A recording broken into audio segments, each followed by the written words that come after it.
오늘 하나님께서 우리에게 주시는 말씀은 에베소서 4장 25절에서 32절까지 말씀입니다. 제가 봉독해 드리도록 하겠습니다. 그런즉 거짓을 버리고 각각 그 이웃과 더불어 참된 것을 말하라. 이는 우리가 서로 지체가 됨이라. 분을 내어도 죄를 짓지 말며 해가 지도록 분을 품지 말고 마귀에게 틈을 주지 말라. 도둑질하는 자는 다시 도둑질하지 말고 돌이켜 가난한 자에게 구제할 수 있도록 자기 손으로 수고하여 선한 일을 하라. 무릇 더러운 말은 너희 입 밖에도 내지 말고 오직 덕을 세우는데 소용되는 대로 선한 말을 하여 듣는 자들에게 은혜를 끼치게 하라. 하나님의 성령을 근심하게 하지 말라. 그 안에서 너희가 구원의 날까지 인치심을 받았느니라.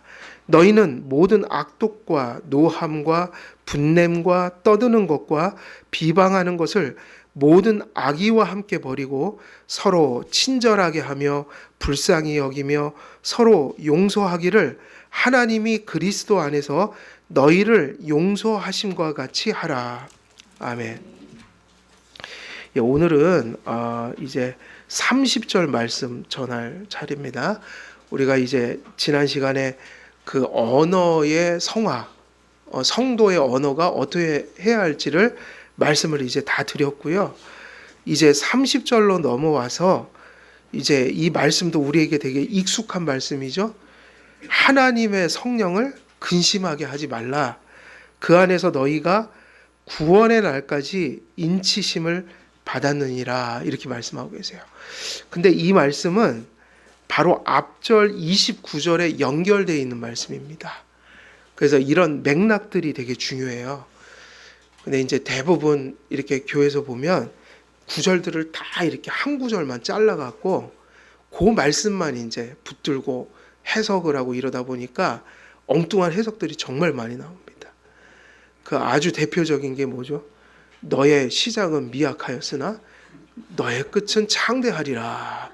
이 책망의 말씀인데 다들 그 한 구절이 너무 좋은 거예요. 근데 이런 말씀이 한두 구절이 아니에요. 또 내 영혼이 잘된 같이 내가 범사에 잘되라. 이것도 되게 좋은 말인데 이 말씀인데 그것도 자의적으로 해석하죠. 말씀은요, 지금 우리가 지금 뭐 강해 설교를 하면 다 알게 돼요.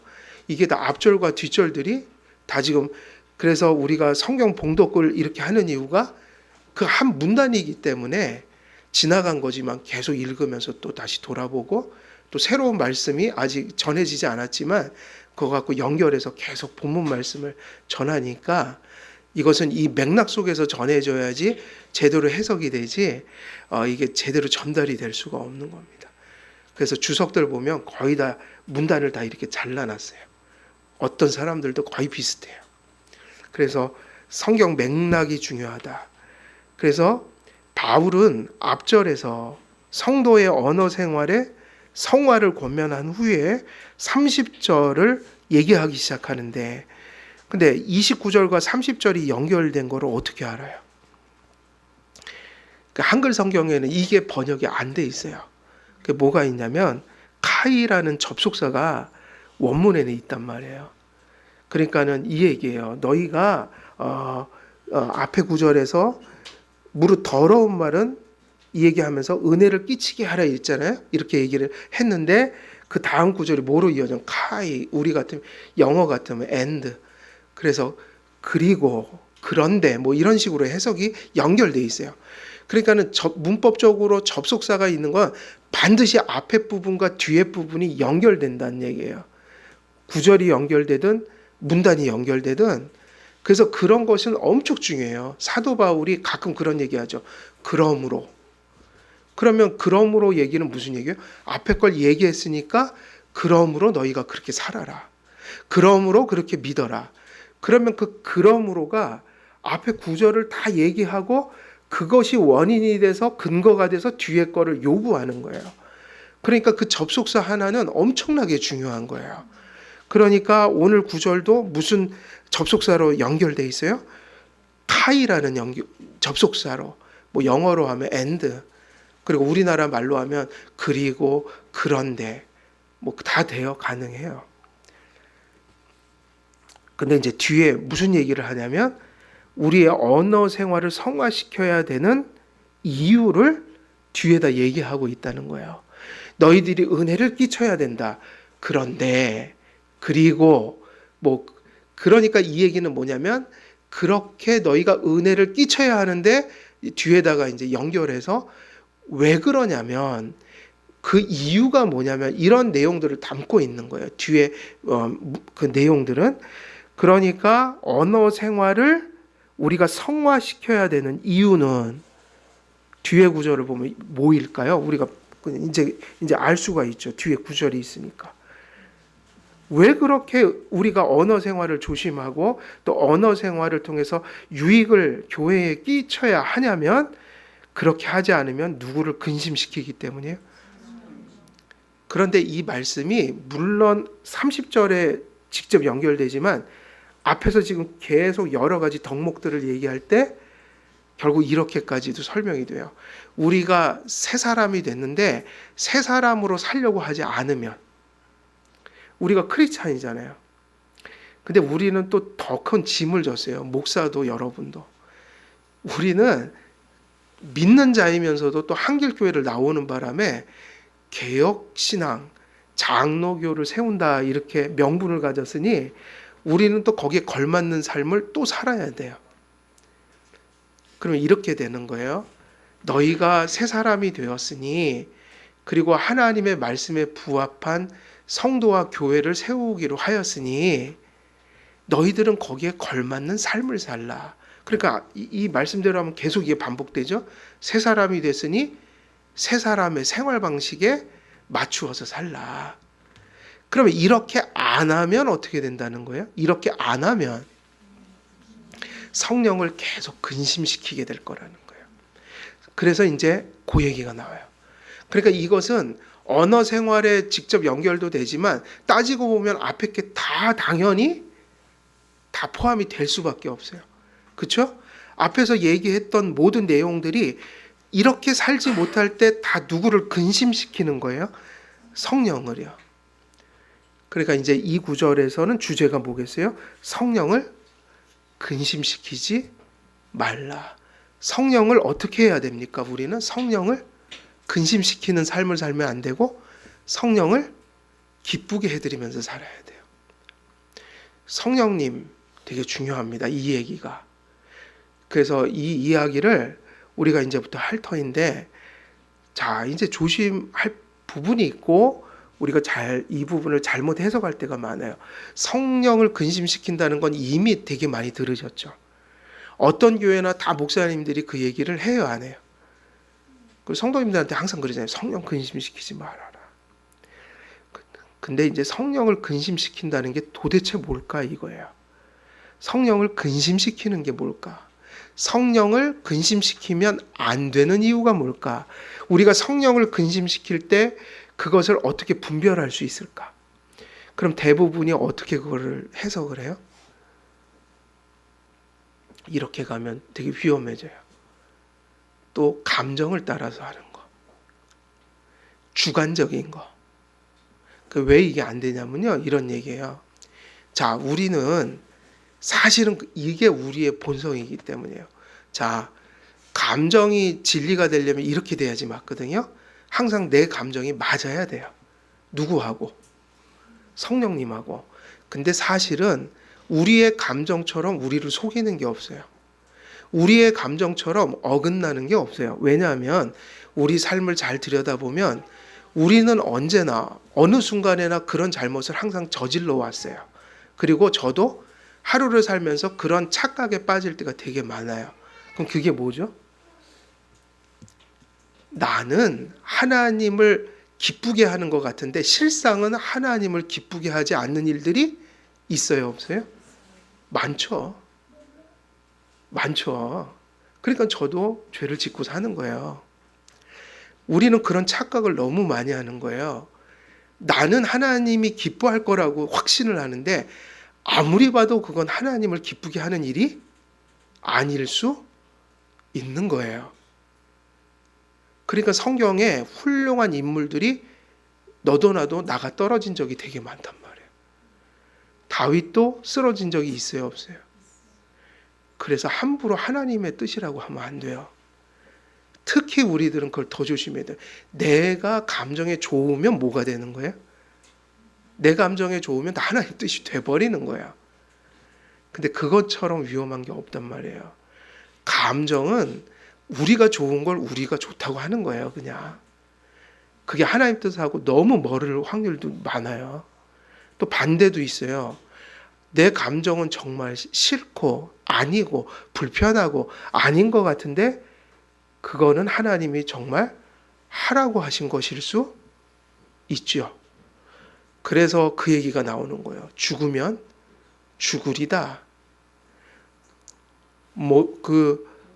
에스더에게 나가라고 그랬잖아요. 왕의 홀 앞에 나가라. 왜 나가라고 했죠? 이스라엘 백성 다 죽게 생겼거든요. 살려야 돼요. 근데 잘못하면 죽어요. 에스더가. 왕의 심기를 건들면 그냥 죽는 거예요, 이제. 그러니까 에스더가 감정적으로 그게 좋겠어요, 싫겠어요? 그러니까 당연히 에스더도 주저하니까 모르드게가 혼내주잖아요. 그때 이제 정신 차리고 에스더가 죽으면 죽으리라. 근데 사실은 선한 것은 우리가 죄가 여죄가 있는 이상은 거듭난 사람에게도 대부분의 하나님의 뜻이 우리의 본성을 거스를 것 같아요. 우리에게 아주 그냥 너무너무 좋을 것 같아요. 다 거스르는 거예요. 힘든 거예요. 육체는 힘들고 또 안 하면 되게 육체는 편하고 또 우리의 내적인 것도 하나님의 말씀은 상당히 나를 거스르는 것이 많으니까 사도 바울도 뭐라고 그랬죠? 내가 날마다 죽노라. 날마다 내가 나를 복종시킨다. 이유는 뭐냐면 하나님의 말씀이 나쁜 거기 때문이 아니에요. 항상 하나님의 말씀은 언제나 궁극적으로 우리를 좋게 만들어요. 하나님의 말씀은요, 육체적으로도 좋아요. 왜 그럴까요? 우리를 창조하신 분이 누구죠? 하나님의 말씀은, 하나님의 뜻은 우리를 육체를 파괴하고 망가뜨리는 걸 좋아하지 않아요. 하나님 말씀들이 잘 따르잖아요. 그러면 건강도 좋아질 확률이 있어요. 예를 들어 볼까요? 다른 거는 모르겠는데 적어도 못된 짓은 안 한다고요. 육체에. 그 담배 그 연기를 그 폐 속에다 집어넣으면 어떻게 되겠어요? 폐가 니코틴을. 근데 이게 제 말입니까? 안 믿는 사람들이 인정하는 바입니까? 누가 인정하는 거예요? 제가 그러는 거예요? 고집 부리는 거예요? 세상이 이미 안 믿는 자들도 그렇게 믿고 사는 거예요? 그리고 삼성 같은 데는 기독교 회사가 아니잖아요. 거긴 담배 못 핍니다. 사내에서 함부로. 그리고 담배 피면은 뭐를 해요? 불이익을 당할 수도 있어요. 삼성전 요즘에 대부분 회사들이 다 그래요. 그러니까 믿음 때문에 그러는 게 아니라 건강 때문에. 근데 그게 맞죠. 그런 거를 하나님이 그렇게 집어넣지 말라는 거를 하나님이 그렇게 창조 질서를 따라 그런 거 집어넣으면 폐가 망가지니까 그걸 하나님이 기뻐하겠어요? 안 기뻐하겠어요? 신앙을 떠나서 하나님이 불신자가 피는 것도 경건과 상관없이 야 사람은 그런 거 연기를 거기다 집어넣으면 안 된단다. 그래갖고 예전에 이주일이 죽으면서 뭐라고 그랬죠? 여러분 저처럼 이렇게 되지 마십시오. 정말 체질상 그게 괜찮은 사람이 몇 명 있긴 해요. 정말. 근데 대부분은 데미지가 있습니다. 알코올도 마찬가지예요. 알코올을 마실 때마다 그거 이 뇌에 물이 쭉쭉 빠진대요. 그러면은 이 뇌가 그걸 회복하는데 40일 걸린대네요. 그게 안 좋은 거죠. 그거를 그렇게 마시니까 알코올성 뭐가 오는 거예요? 치매가 오는 거예요. 적어도 취할 정도로 먹는 사람들은요. 옛날에 할아버지님들 중에서 절제하는 분들 그런 거는 좀 아름답다고 봐야 돼요. 몸이 안 좋으니까 그 약으로 있잖아요. 딱 요만큼 식사 때. 그게 무슨 정신을 흐리게 하겠어요. 알코올이 혓바닥에 닿다고 죄가 되는 건 아니잖아요. 근데 대한민국에서 그렇게 술 먹는 사람은 없어요. 다 취하려고 먹지. 왜냐, 대부분이 서로의 기분을 북돋으려고 술을 먹는 거 아니겠어요. 속상하면 만나자. 다 뭐래, 취하겠다는 작정을 하고 먹는 거라고요. 그러니까 여러분의 건강과 정신 건강에 좋다면 뭐 드십시오. 그렇게. 근데 제가 볼 때는 그렇게 먹을 사람이 한 명도 없고, 그렇게 먹기 시작하면 다 취하려고 먹게 됩니다. 술을 배워서. 근데 제가 무슨 얘기를 하고 싶으냐면요, 그 얘기를 하는 거예요. 우리의 본성은요, 그런 것을 좋아하게 돼 있어요. 근데 아닌 것도 물론 있죠. 우리가 구원받았으니까 어쩔 때는 하나님이 좋아하는 걸 나도 좋아하고 하나님이 싫어하는 걸 나도 싫어하긴 해도 상당히 많은 부분은 저부터도 본성을 거스러요. 하나님 말씀은. 거스른다고요. 더군다나 이런 그 하나님의 말씀을, 그러니까 개혁주의니 장로교회는 왜 개혁주의고 장로교회예요? 왜 그런 교회인 거예요? 그게 중요한 거예요. 개혁주의란 말이 중요한 거예요. 하나님 말씀 중심으로 하는 게 개혁주의예요. 그러니까 그런 교회일수록 뭐를 더 거스를 것 같아요? 우리의 본성을. 모든 게 정상적으로 가려면 우리에겐 어느 정도 불편해야 합니다. 예배도 뭐 열린 예배 드리면서 막 장난치고 뭐 연극하고, 이게 우리 본성에 너무 좋죠. 설교도 한 10분, 20분 하면 제일 좋잖아요. 근데 저는 그건 설교가 아니라고 봐요. 강해 설교는 20분에 할 수가 없어요. 제가 줄였는데 지금 여기까지 온 거예요. 왜냐? 강해 설교는 본문을 풀어줘야 돼요. 그리고 본문 다 풀고 나면 모두 전해야 돼요. 그거로 끝나면 안 됩니다. 그 본문이 무슨 교리를 전하는지를 또 정리해 줘야 돼요. 그리고 조금 더 얘기하면 적용까지도 얘기를 해야 합니다. 정상적인 설교는 그게 맞거든요. 그 내용들이 다 맞아야 되는데 이 본문을 다루면서 어떻게 그거를 10분, 20분에 전합니까? 원래 제게 기준은 1시간 10분, 20분이었어요. 처음에 개척했을 때는 그렇게 갔는데 우리의 연약함도 있으니 줄였더니 요즘에는 보통은 53분 내지 57분에 끝나더라고요. 그래도 1시간은 안 넘기더라고요. 근데 아무리 생각해도 저는 제가 비정상적이라고 생각하지 않아요. 그게 정상이에요, 사실은. 목사님들에게 60분 정도의 설교는 주셔야 되는 거예요. 그러나 목사님들은 또 성도님들을 생각해서 제가 볼 땐 요즘에 해보니까 5분, 50분, 그렇지만 수요 예배 같은 데는 빠르면 한 45분에 거의 다 끝나더라고요. 그렇지만 중요한 건 이거예요. 중요한 건 그거예요. 뭐가 옳으냐를 좀 물을 필요가 있어요. 모든 것들이 목사인 저조차도 하나님의 말씀을 쫓아간다는 의미는 뭐를 거스른다는 얘기일까요? 어느 정도? 본성이요. 근데 그걸 거스르는 거는 왜 거스르는 거예요? 하나님의 말씀에 문제가 있는 게 아니라 우리에게 뭐가 있어서 일어나는 일이기 때문에 그건 하나님 책임이 아닌 거예요. 죄성이요. 그러니까 하나님도 어쩔 수가 없는 거예요. 하나님도 그걸 바랄 거예요. 모든 사람에게 가장 편한 거, 뭐 거스르지 않는 거. 근데 그게 불가능해요. 왜 그렇죠? 죄성이 있으니까. 그래서 음식도 몸에 안 좋은 건 그렇게 입에 척척 달라붙는 거예요.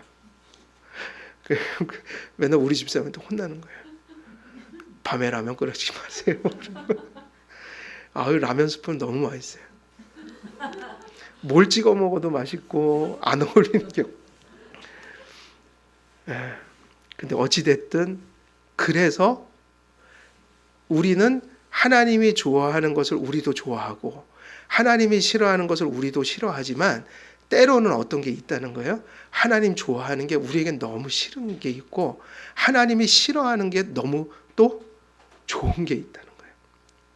그러다 보니까 성령을 근심한다고 시킨다고 할 때도 사람들이나 목사님들 얘기를 들어보면 천차만별이에요.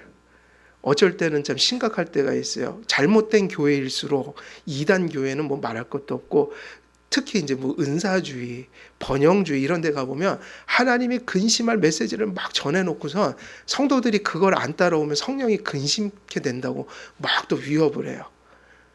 그럼 그러면 좀 황당할 때가 있죠. 아닌데 저거 쫓아가면 성령이 근심할 것 같은데 차라리 성도님들이 좀 근심을 해야 될 것 같다.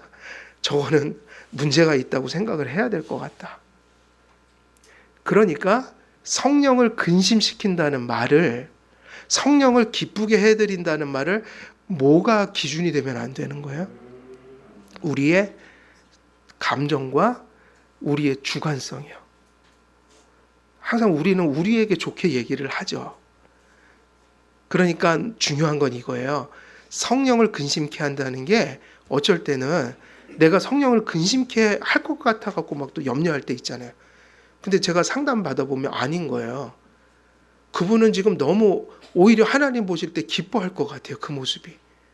그래갖고 오히려 말씀드리죠. 아닙니다. 오히려 지금 성도님이 잘 가고 계신 겁니다. 그래서 기준이 뭐가 돼야 돼요? 하나님 말씀이 해야 되는 거예요. 그래서 말씀을 듣는 거예요. 그래서 말씀은 무엇을 초월해서 들어야 돼요? 나의 주관과 감정을 넘어서서 들어야 합니다. 그러다 보면 이런 게 되죠. 내 감정은 이렇지만 하나님 말씀이 그것이 옳다고 해. 이게 하나님의 은혜라고 해. 그래서 내 감정은 아니지만 아니야. 이게 말씀에 이렇게 돼 있기 때문에 하나님이 기뻐하실 거야. 그래 안심하고 이 길 가도 돼. 이러고 막 열심히 또 하는 거야. 근데 어쩔 때는 내가 옳은 것 같고 내 기분에는 좋은데 성경 보니까 아닌 거예요. 그러면 어떻게 해야 돼요? 그 마음을 바꿔야 돼요. 오히려 그거를 내가 기뻐하는 걸 근심해야 해요.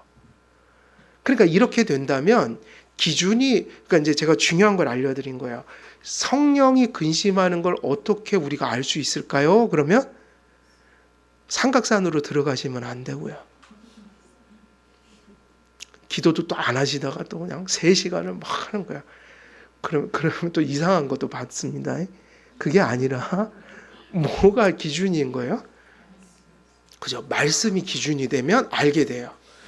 그러니까 다시 말하면 말씀을 중심으로 사고를 하면 이게 성령이 기뻐하지 않을 일이구나. 이게 성령이 기뻐하실 일이구나. 이거를 분별하게 된다. 그러니까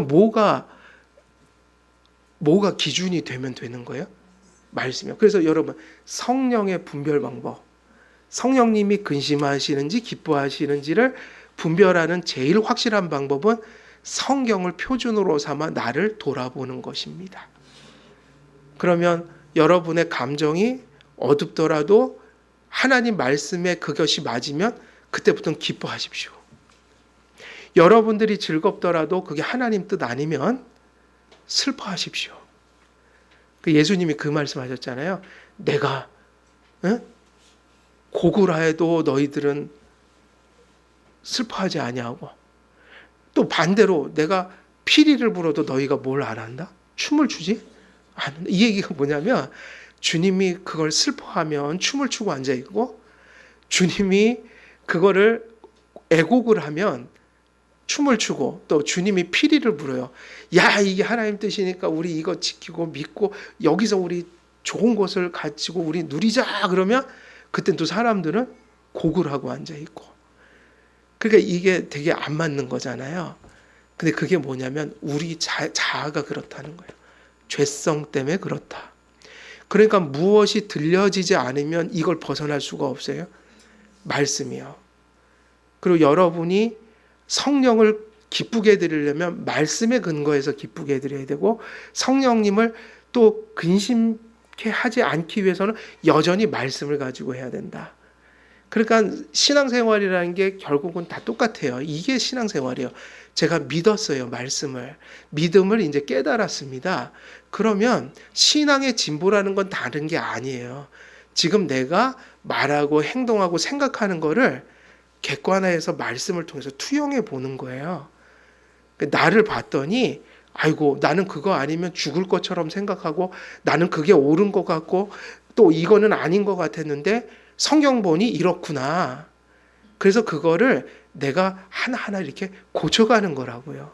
말씀에 맞춰가는 거예요. 그게 뭐냐면 성화라고요. 그러니 나를 투영할 수 있을 만큼의 말씀과 교리가 정립되지 않으면 누구를 볼 수가 없는 거예요. 하나님도 안 보이지만 사실은 그 앞에 누구도 안 보여요. 나도 안 보인다고요. 하나님 앞에 서야 누가 보이기 시작해요. 예. 지금도 저는 형편없지만 항상 그게 그런 거예요. 제가 신학도 이렇게 목회도 안 했으면 얼마나 지금 그냥 엉뚱한 짓을 하고 앉아 있을까. 또 목회를 하면서도 또 개혁신학을 이렇게 배우지 않았으면 이걸 깨닫지 못했으면 또 목회 현장에서 얼마나 엉뚱한 일을 안 하는 게 아니라 지금보다 얼마나 더 많이 했을까. 저는 그 생각하고 살아요. 지금도 엉뚱한 짓을 가끔 합니다. 그건 어쩔 수 없습니다. 용서해 주시고 그냥 받으셔야 돼요. 왜냐하면 저라는 인간의 한계가 거기까지거든요. 돌아보면 매일 저도 부딪히는 게 많아요. 아무리 봐도 엉뚱할 때가 많다. 그런데 그게 또 한숨이 나오는 거예요. 주님의 말씀이 없었다면, 은혜가 없었으면 또 지금보다 얼마나 또 엉뚱한 짓을 하고 살았을까. 그러니까 은혜죠. 그게 은혜예요. 그래서 이게 중요합니다. 카이. 그래서 이제 그것을 연결해서 이렇게 얘기를 하고 있어요. 이 성령을 근심케 하기 때문에 앞에 구절들을 우리가 구현해내지 못하면 성령을 근심케 하는 일이 벌어지기 때문에 이제 우리가 언어 생활을 조심해야 한다. 그리고 앞에 있는 그러한 새 생활의 방식을 추구해야 한다. 근데 이제 여러분도 완전주의에는 빠지지 마셔요. 완전주의에 빠지면 우리가 할 게 없는 거예요. 다 불완전한데, 그죠? 불완전하면 할 게 없는, 그렇게 가면 안 되고, 우리에게 주신 은혜 안에서 최선을 다하며 불완전한 거 용서받으면 목표를 향해 가자. 그 얘기 하는 겁니다. 그래서 그 이야기가 이제 중요해지기 시작해요. 우리는 성령을 기쁘게 해드려야지 성령을 근심케 하면 안 된다는 거예요. 그래서 첫 번째 하나는 말씀을 벌써 드렸어요. 성령을 근심케 하는 것을 분별해야 될 거 아니에요. 그럼 그건 뭐다? 주관성이나 감정이 아니라 말씀이어야 된다. 말씀을 따라 사고하자, 판단하자. 그러면 성령을 근심케 하면 안 되는 그 이유, 성령을 근심케 하면 우리에게 어떤 일이 벌어질까요? 이것도 중요한 거예요. 그죠? 성령을 근심케 하면 우리에게 왜 그것이 유익하지 않은 결과를 내게 할까요? 라고 하면 이제 앞에 것을 제가 지금 말씀드리는 것을 정리해야 이제 성령을 근심케 하는 게 어떤 결과를 가져오는지를 알게 돼요. 이 근심케 하지 말라라고 할 때 근심케라는 말은 어디서 나오는 말씀이냐면요. 이사야 63장 10절에서 가져온 말씀이라고 봐야 돼요. 바울이 어디서 가져왔다고요? 이사야서 63장 10절에서 이 말씀을 가져왔어요. 그들이 반역하여 주의 성령을 근심하게 하였으므로 그가 돌이켜 그들의 대적이 되사 친히 그들을 치셨더니 이렇게 되어 있죠. 우리가 하나님의 자녀들, 여러분 성령을 근심케 하는 것은 누가 근심케 하는 거예요? 불신자가 근심케 할까요? 성도가 근심케 할까요? 여기서 근심케는 좀 뉘앙스가 다른데 불신자들은 아예 성령과 화목할 생각을 할 수가 없죠. 우리들에게 해당하는 거예요. 우리들 안에 계신 성령을 성도들이 근심케 하는 거라고요. 언제? 하나님의 뜻을 거슬렀을 때. 그러면 이 구약에서 이것을 가져올 때 이 말씀을 가지고 가져온 거예요. 그들이 반역하여 주의 성령을 근심하게 하였으므로. 반역이라는 건 하나님과 언약을 맺지 않은 사람들에게 해당이 되질 않아요. 그들은 아예 하나님의 백성이 된 적이 없으니까. 반역은 누가 하는 겁니까, 사실은? 그죠? 언약의 백성들이 하는 게 반역이에요. 관계가 있는데 그 관계를 어그러뜨리니까. 그러니까 이것은 그냥 요약하면 좀 이렇게 될 수 있어요. 우리가 성경에 어긋난 삶을 살면 누구를 근심케 해요? 성령을 근심케 하는데, 근심케 하면 여기선 좀 이렇게 구약이니까 강렬하게 표현되어 있어요. 그들의 뭐가 되는 거예요? 하나님이요? 대적이 되사 그들을 치셨다. 그럼 여기서 대적이 됐다는 건 성도에게 우리의 교리대로 풀면 성령과의 관계가 어떻다는 거예요? 화목해야 되는데 불화의 모습이 된다. 그러면 이제 그게 뭐냐면 치셨더니는 뭐예요? 버리고 죽인다는 얘기가 아니라 징계적인 삶을, 고통을 당하게 된다. 이 말씀을 우리가 좀 이제 좀 신약적인 의미에서 좀 더 풀 필요가 있어요. 바울은 히브리어 성경에서 사용된 아차브란 히브리어하고 헬라어 구약 성경 70인경에 보면 파록시노라는 단어가 사용됐는데, 이 바로 근심하게라는 이 말을 이 바울이 약간 다른 단어를 가지고 이제 다시 차용해 온 거예요. 그래서 이제 신약 성경을 기록했는데 리페오라는 단어예요. 그럼 이제 이 말씀들이 들여다보면 우리가 어떤 뜻이냐면 파록시노는 진노하다, 뭐 이런 뜻을 가졌고요. 구약에는 그렇게 기록되어 있어요. 근데 이제 신약에서는 이 근심하다가 약간 이런 의미로 더 많이 번역이 돼요. 슬퍼하신다. 이 슬퍼함은 뭐냐면 내 자녀가 그릇된 길, 위험한 길로 갈 때 큰 그 하나님 아버지의 마음으로 보면 부성애를 가지고, 그러면 자녀가 잘못된 길 가면 화가 나요, 안 나요?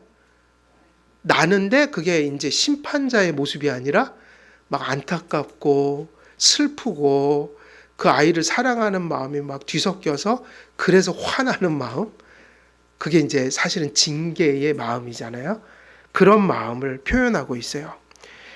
자, 우리가 성령님이 근심하게 하지 말라는 말씀을 할 때 성령님이 어떤 분인지를 늘 다시 한번 생각해 보셔야 돼요. 그죠? 이미 다 알고 있지만 항상 우리가 하나님이 기쁘게 해드리고 싶을 때, 그분을 슬프게 만들었을 때 성령님이 누구신가? 그걸 기억하셔야 돼요. 성령님은 어떤 분이에요? 성령님에 대한 오해는 역사 속에서 되게 많았어요. 그래서 항상 이제 이단들이 나올 때 성령을 어떤 분으로 여겼을까요? 인격이 없는 분, 그냥 신의 능력, 그런 대로 많이 해석을 했고, 오늘날은 삼위일체를 인정하긴 하지만 삼위일체가 좀 흐릿하니까 거기다 이제 은사주의가 들어와 버리니까 성령을 은사적 파워로 보통 거기 초점을 맞추고 보니까 자꾸 성령을 어디에다 포커스를 맞춰? 인격이신 하나님으로 보질 않고 자꾸 능력만을 자꾸 강조하는 거예요. 그래서 잘못하면 이게 그냥 권능으로 잘못되면 이단적으로 해석이 될 수 있어요. 그리고 자꾸 이걸 물리적으로 봐요, 성령을. 그래갖고 성령 충만을 뭐 성령을 넘치게 주십니다 그러면 막 상상하는 게 이런 컵에다 물이 줄줄줄줄 막 넘쳐 흐르는 거 있죠. 그러니까 성령을 그런 존재로 또 막 이해를 해요. 막 지금 막 여기서 막 철철 넘쳐 흐른다, 성령이. 그게 아니라 성령의 지배를 받는 거죠, 충만은. 그 지배가 엄청나게 강렬하게 나타난다. 그게 성령 충만이에요. 그러니까 성령이 누구시라는 걸 우리는 알아야 돼요. 성삼위일체 하나님이시다. 위격으로 따지면 누구와 구별되시는 분입니까? 성부와 성자. 그런데 본질에 있어서는 어때요? 성부, 성자, 성령은 하나이신 동일하신 하나님이십니다. 그런데 중요한 게 이거예요. 그분이 누구 안에 들어와 버리셨어요? 그 성경은 뭐라고 하냐면 우리를 뭐라고 불러요? 우리의 영혼과 몸을 그분이 거하시는 전이다, 집이다. 그 뭐 성전. 그래서 예루살렘 성전은 끝나버렸고 예수님이 성전이시면서, 왜냐? 예수님 안에는 한량없는 성령이 충만해 계셔요. 예수님이 성전이시고 예수님 믿는 자들에게 성령을 주시니 우리가 성전이다. 그러면 이제 우리 성도님들이 성령을 기쁘시게 하려면 그 의식을 가지고 매일 생활해야 돼요. 우리 안에 누가 내주하셨어요? 성령이요. 어떤 분에게 내주하시죠? 자격 요건이 뭡니까? 믿는 자에게. 이미 여러분 성령을 받은 거예요. 근데 그거를 어떻게 여기고 당해야 되냐면, 이런 엄청나신 하나님이 나를 집을 삼아서 내 안에 내주해 계신다. 그러니까 거의 여러분들이 365일 24시간 순간순간을 누구하고 동행하고 계신 거예요. 그죠? 그게 사실이에요. 팩트예요. 이게 너무 신비해서 설명을 못 드려요. 근데 이게 사실이에요. 근데 이게 문제죠. 어쩔 때는 그게 느껴져서 하나님의 그 성령의 내주를 내 가슴 속에 믿는 것이 막 이렇게 발현이 되니까, 하나님의 의식이 되니까 하나님을 막 기쁘게 해드리고 싶기도 하고, 어떤 유혹이 오면 안 돼. 여기 감히 누가 계신데, 주님이 지금 나와 함께 하시는데 내가 어떻게 그거를 해. 그럴 때도 있지만 우리가 그렇게만 살면 얼마나 좋겠어요. 그죠? 그게 안 되잖아요. 그러니까 우리는 가끔은 어떻게 살아요? 성령님이 우리 안에 마치 안 계신 것처럼. 근데 이제 어쩔 때 이럴 때도 있죠. 계신 걸 부인할 수는 없잖아요. 성령님 잠깐만 눈 좀 감고 계세요. 그럴 때가 있어요, 없어요? 성령님 잠깐만요. 잠깐만 저기 눈 감고 계시고요. 잠깐만 주무세요. 제가 조금 좀 죄송한 일을 해야 되거든요. 근데 미안해서 못하겠어요. 하나님 죄송해서 못하겠어요. 그리고 스스로 믿어요. 잠깐 주님이 주무시고 계신다. 근데 그런 순간은 없어요. 그래서 여러분의 생활 중에는 어떤 영역도 신학적이지 않은 영역이 없는 거예요. 여러분 화장실 가서 뭐 하세요? 가끔은. 화장실에 왜 가세요? 그런 일들조차도 신학적인 의미가 있을까요? 없을까요? 아니 애기들 응가 넣고 우리도 다 화장실 가면 그거 하는데 그게 얼마나 신명막측한 일인지 아세요? 그게 하나님의 창조 질서를 따라서 그 모든 신체 활동이 일어나는 거예요. 그래서 저희가 옛날에 신학교 때 그분은 맨날 그 소리를 해요. 엄청난 석학인데, 야 나는 화장실에 갈 때마다 하나님을 느낀대요. 이게 어떻게 이게 입으로 이게 들어가서 그렇게 인간이 건강하게 살 수 있도록 배변을 하는데, 이 안에 의학적이고 과학적인 그 메커니즘들이, 이거를 그렇게 따지고 보면 이거는 인간이 다 캐낼 수도 없는 신비가 들어 있어서, 실제로 옛날에 저기 누굽니까? 그 고종 황제 아들이 왜 죽었어요? 그죠? 배변을 못 해갖고 죽었어요.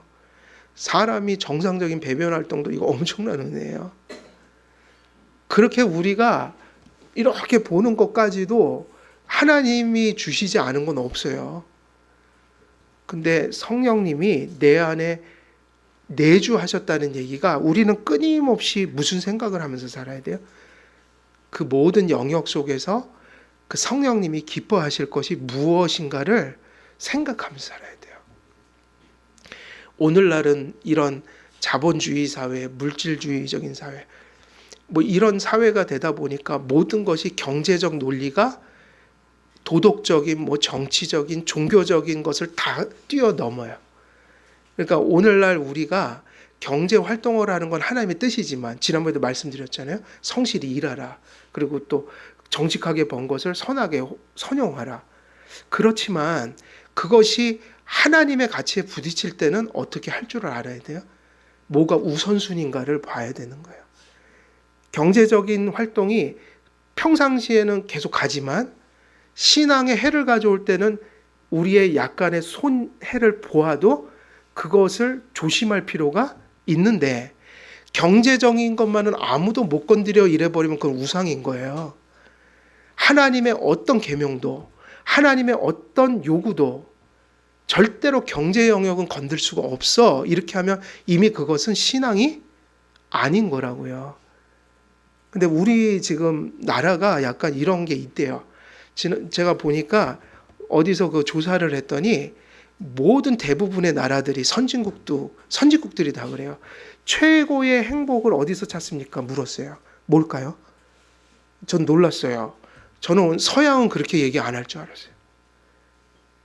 모든 선진국들이 대부분이 거의 다가 패밀리라고 얘기해요. 우리의 가치와 행복은 가족이에요. 이렇게 얘기했어요. 근데 우리나라만 볼까요? 풍요해요. 우리나라만. 아, 저 놀랐어요. 저는 그거를 선진국에서 배운 줄 알았어요. 물질 만능주의를. 아니에요. 오히려 그 사람들은 가족이 최고의 가치래요. 다른 걸 잃어도 가족이 이렇게 화목하게 아름답게 내가 죽을 때까지 아름다운 관계를 맺으면서 사는 거. 놀랐어요. 서양인들이 우리가 그렇게 함부로 판단해서 안 되겠구나. 우리나라만 그래요. 뭐예요? 우리나라는 부의 가치예요. 와, 그러니까 저는 약간 선입견을 가졌구나 그 생각을 했던 거예요. 근데 그 얘기가 틀린 것만은 아니에요. 평상시 때 맞아요. 근데 그거보다 높은 가치가 있어야 돼요? 없어야 돼요? 있어야 되고 실제로 그 부의 가치는 어떤 목적적 가치를 위해서 있어야 된다고요. 근데 이제 그게 허물어지면 사실은 심각해지는 거예요.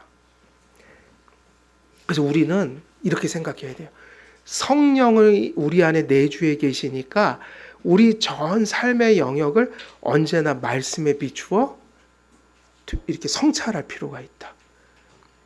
그것이 중요하다는 거예요. 그래서 무슨 의식이 중요합니까? 주님의 내주 의식.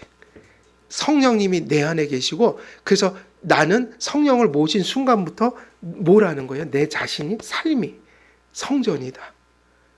성전이다라는 거예요. 바울은 성도들의 옛사람에 속한 생활 방식 때문에 슬퍼하고 진노하시며 근심하시는 분이심을 말하므로 여기서 중요한 거 그런 하나님이 그런 분이 우리 안에 내주해 있을 때 이게 중요합니다. 그분은 인격성을 가지신 분이라는 거예요. 그래서 그분은 우리가 그릇된 길을 갈 때 어떤 마음을 가지셔요? 슬퍼하신다는 거예요. 어떤 면에서 근심하신다는 거예요. 그래서 부성애적인 마음, 우리를 하나님의 자녀로서 사랑하는 마음 속에서 몹시 화를 내실 때도 있다는 거예요.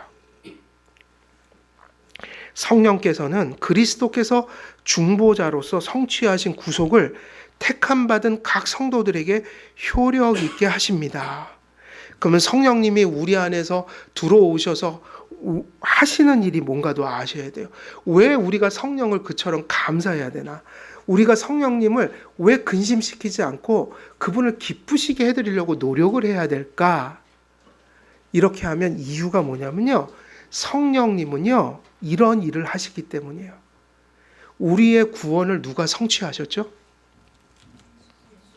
그리스도께서. 그런데 그리스도께서 성취하신 그 구원이 성령을 통하지 않고는 하나도 우리에게 효력을 발휘하지 않아요. 그러니까 성령님은 무슨 일을 하시냐면 그리스도와 우리를 연결시켜 주시고 그리스도 안에 있는 모든 것들을 우리의 것이 되도록 역사하시는 분이 누구예요? 그분이 성령님이라는 거예요.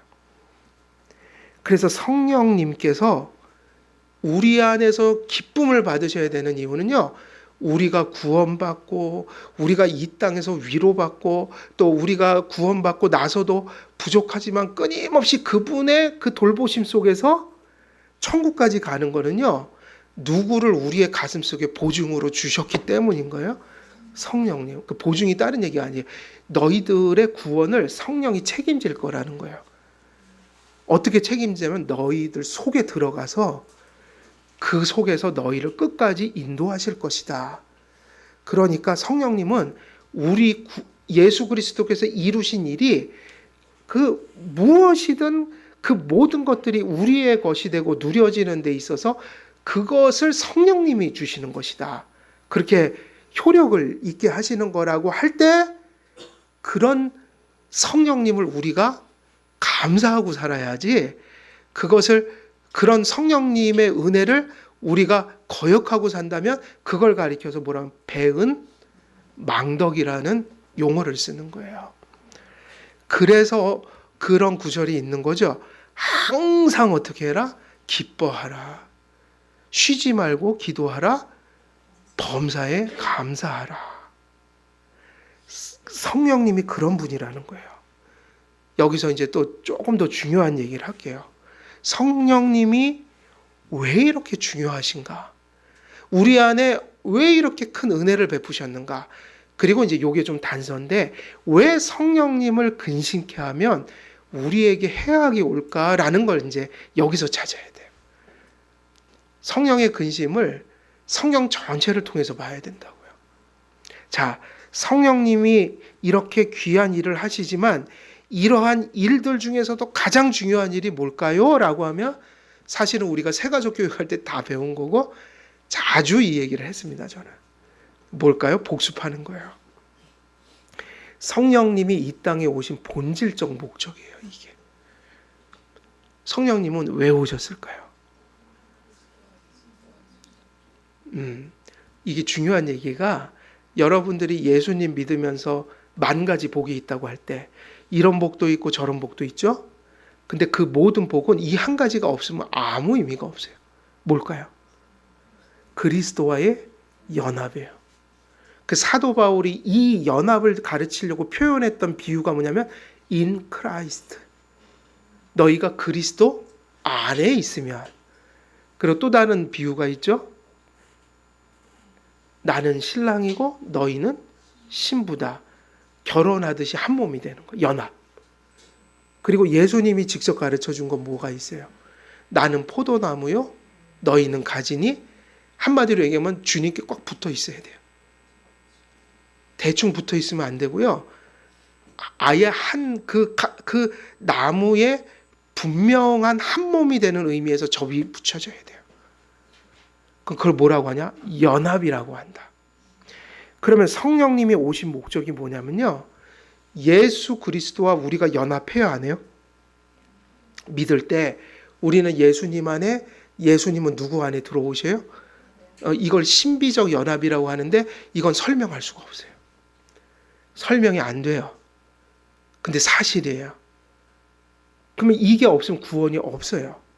그런데 이게 어떻게 가능하냐고 물으면 이 길밖에 없는 거예요. 성령님이 말씀을 들을 때 그 말씀 속의 역사에서 우리에게 믿음을 일으키시는 거예요. 그때 누구와의 연합이 생겨요? 그리스도. 그러면 이렇게 얘기가, 이게 칼빈의 신학의 핵심이라고요. 성령은 왜 오셨는가? 그리스도와 우리를 연합시키기 위해서 오신 일종의 뭐냐면 비유적으로 하면 끈이다. 그러니까 우리가 예수님 사랑해요. 예수님을 알았어요. 전 예수님 안에 있어요. 예수님이 지금 나를 보듬어 주고 계셔요. 이 모든 것들이 누구를 끈으로 하지 않으면 아무 의미 없는 얘기가 되는 거예요.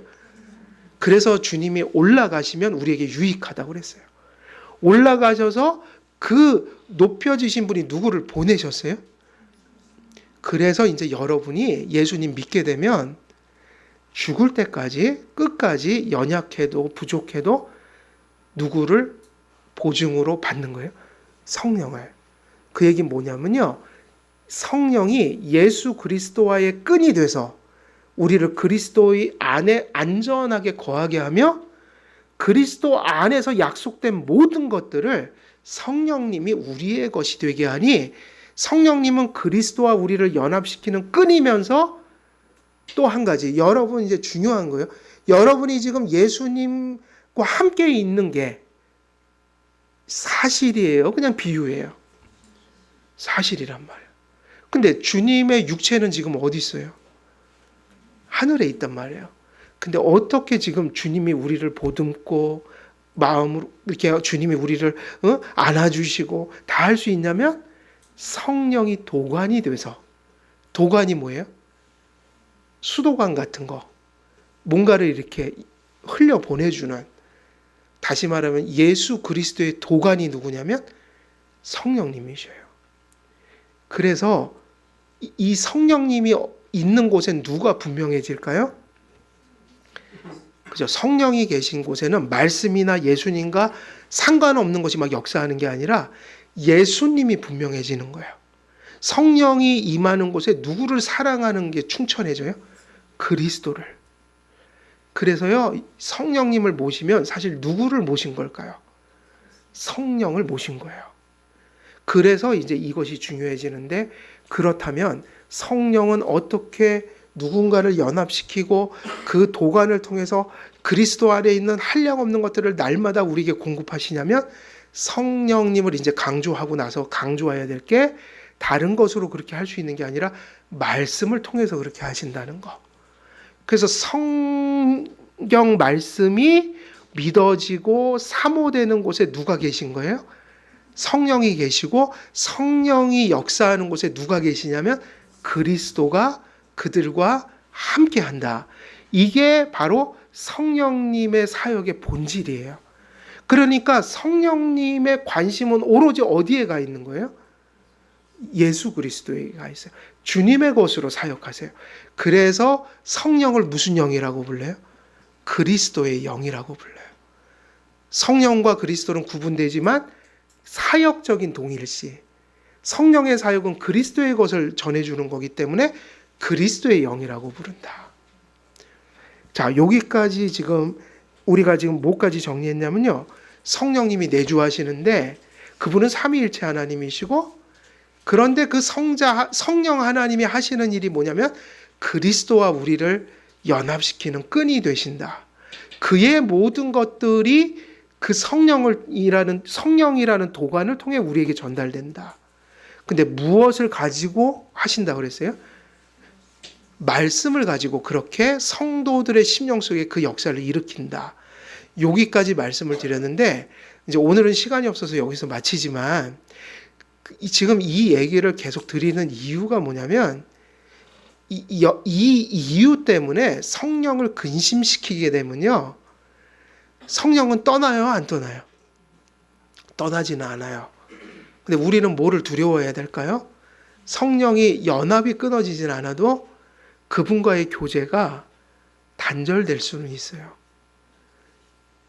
그리스도의 것을 우리에게 주시는 분이 성령이라면 성령을 근심케 할 때 뭐가 우리에게 임할 수 없는 거예요. 그 상태에서는요, 그리스도의 은혜가 우리 안에 누려질 수는 없는 거예요.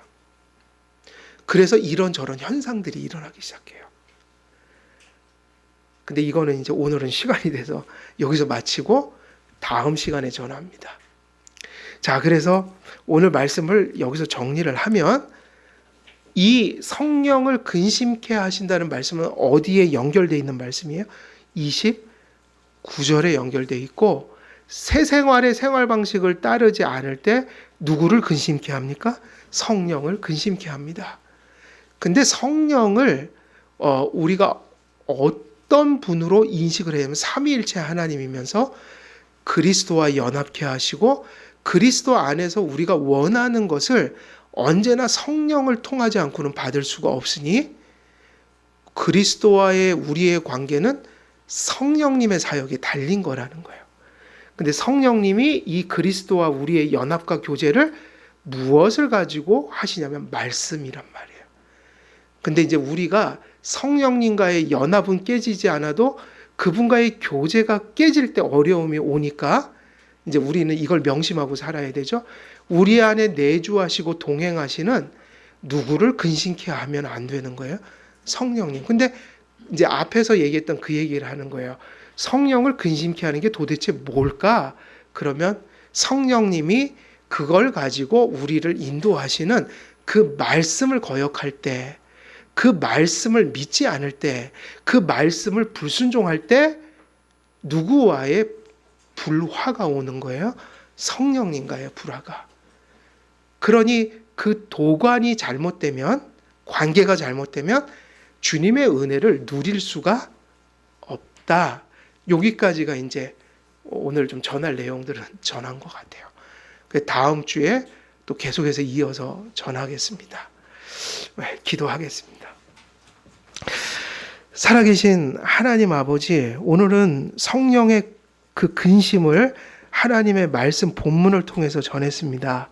성령님을 근심케 한다는 게 어떤 의미인지, 그 성령님을 근심케 할 때 우리에게 찾아오는 어두움이 어떤 것인지 다시 한번 본문 말씀에서 잘 분별하여서 하나님의 말씀을 따라 살아감으로 또 우리 성령님을 기쁘게 해드리고 친밀한 교제 속에 우리가 생활하고 살아감으로 언제나 그리스도의 복이, 그리스도와의 친교가 우리의 삶 속에 넘쳐 흐르는 그런 복을 받으며 살아가는 저희들 될 수 있도록 하나님 함께해 주옵소서. 감사드리오며 우리 주 예수 그리스도의 이름으로 기도드리옵나이다. 아멘.